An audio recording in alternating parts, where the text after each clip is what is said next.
बिहार की राजनीति का खेल हमेशा दिलचस्प रहा है। यहाँ जाति समीकरण, गठबंधन की गणित और नेताओं के वादे तो हमेशा सुर्खियों में रहते हैं, लेकिन इस बार कहानी थोड़ी अलग है। इस बार फोकस है उन वोटर्स पर जिन्हें कहा जाता है साइलेंट वेपन। जी हाँ, मैं बात कर रही हूँ बिहार की महिलाओं की। ये वही मतदाता हैं जिन्होंने कभी नीतीश कुमार को सत्ता तक पहुंचाया और बार बार चुनावों में गेम चेंजर साबित हुई। आंकड़े कहते हैं कि हाल के चुनावों में महिलाओं ने पुरुषों से ज्यादा वोटिंग की है। यानी अब बिहार की राजनीति में महिलाएं सिर्फ दर्शक नहीं बल्कि किंग मेकर बन चुकी हैं। कहते हैं बिहार का चुनाव जीतना है तो आधी आबादी को साधना जरूरी है, और इसी आधी आबादी को लेकर कांग्रेस ने बड़ा दांव खेला है। जी हाँ, पार्टी ने तय किया है कि इस बार चुनाव प्रचार की कमान थामेंगी प्रियंका गांधी। नमस्कार, मैं हूं अंजलि चौहान और आप देख रहे हैं यंग भारत। राहुल गांधी की वोटर अधिकार यात्रा के बाद अब कांग्रेस प्रियंका के सहारे चुनावी मैदान में उतर रही है।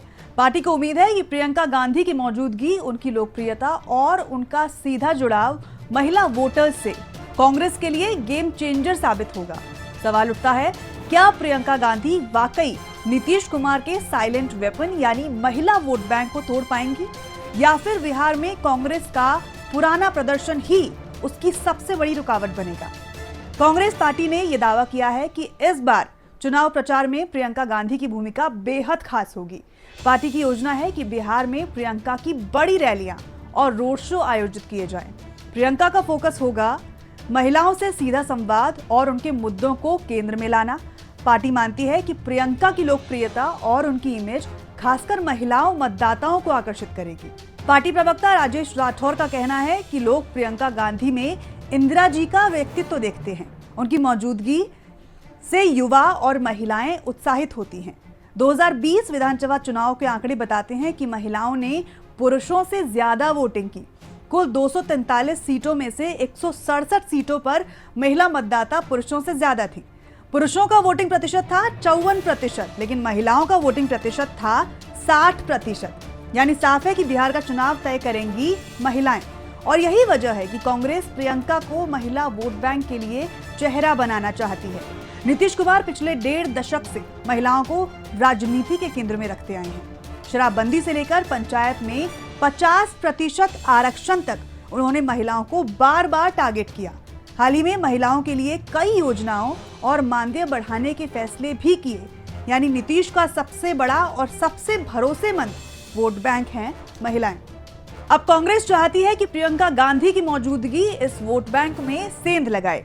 महिलाओं को आकर्षित करने के लिए कांग्रेस ने कई घोषणाएं भी की हैं।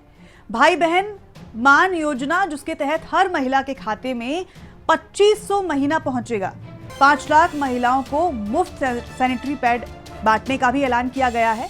और प्रियंका की अगुवाई में महिलाओं के लिए अलग अलग रैलियां और कैंपेन भी किए जाएंगे। ऐसा भी कहा गया है कि कांग्रेस का इरादा साफ है। बिहार में जहां अब तक पार्टी का प्रदर्शन कमजोर रहा, वहां प्रियंका को महिला वोटर्स का चेहरा बनाकर राजनीतिक जमीन मजबूत करेंगे।